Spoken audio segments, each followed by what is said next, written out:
Akuntansi Manajemen oleh Peris Gulo 1962201125 Fakultas Ekonomi Prodi Akuntansi Universitas Lancang Kuning.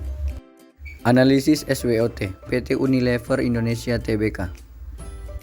Pendahuluan, Unilever adalah perusahaan multinasional yang berkantor pusat di Rotterdam, Belanda dengan nama Unilever N.V. dan London, Inggris dengan nama Unilever plc. Unilever memproduksi makanan, minuman, pembersih, dan juga perawatan tubuh.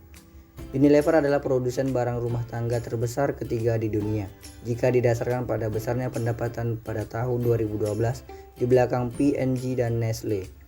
Unilever juga merupakan produsen olesan makanan seperti margarin terbesar di dunia.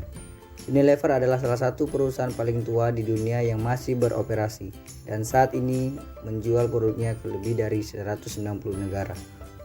Sejarah, Unilever Indonesia berdiri pada 5 Desember 1933 dengan nama Lever Zip Fabricant N.V.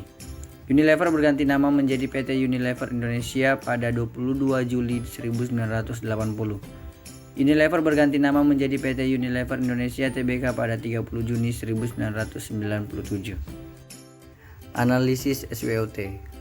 Kekuatan strategi promosi produk PT Unilever yang efektif dengan menampilkan model-model yang tipikal muda, berkulit putih, berambut panjang sehingga memacu konsumen, lebih spesifik perempuan, untuk membeli produk tersebut agar dapat mengalami sendiri hasil yang diterima si model dalam iklan tersebut.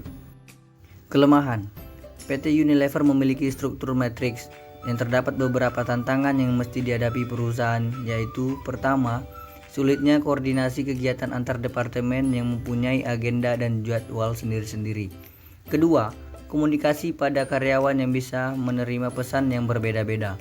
Dan yang ketiga, resolusi konflik antar inisiatif dari dukungan departemen, SDM, keuangan, dan lain-lain dengan departemen lini produk yang biasanya sangat berorientasi komersial. Peluang stabilitas ekonomi yang relatif baik dengan pertumbuhan yang menggembirakan bagi ekonomi Indonesia sebesar 6,3%. Ancaman adanya kenaikan biaya bahan baku dan bahan kemasan seperti minyak kelapa sawit, gula kelapa, dan bahan berbahan dasar petroleum yang disebabkan oleh kenaikan harga minyak, bahan kimia, dan komoditas lainnya. Strategi SO 1. Penetrasi dan pengembangan pasar atas produk-produk yang sudah ada. 2. Peningkatan kualitas, kapasitas, sarana dan prasarana untuk mengantisipasi permintaan di masa depan. 3. Peningkatan kecepatan proses pelayanan klaim. 4. Pemantapan pola kerjasama yang sinergis dengan mitra kerja dalam hal pemasaran IW dan SW. 5. Peningkatan kehandalan sistem pengawasan. Strategi WO 1. Peningkatan peran humas dalam mempromosikan dan memposisikan produk secara efektif. 2. Peningkatan struktur pegawai yang memiliki gelar profesi.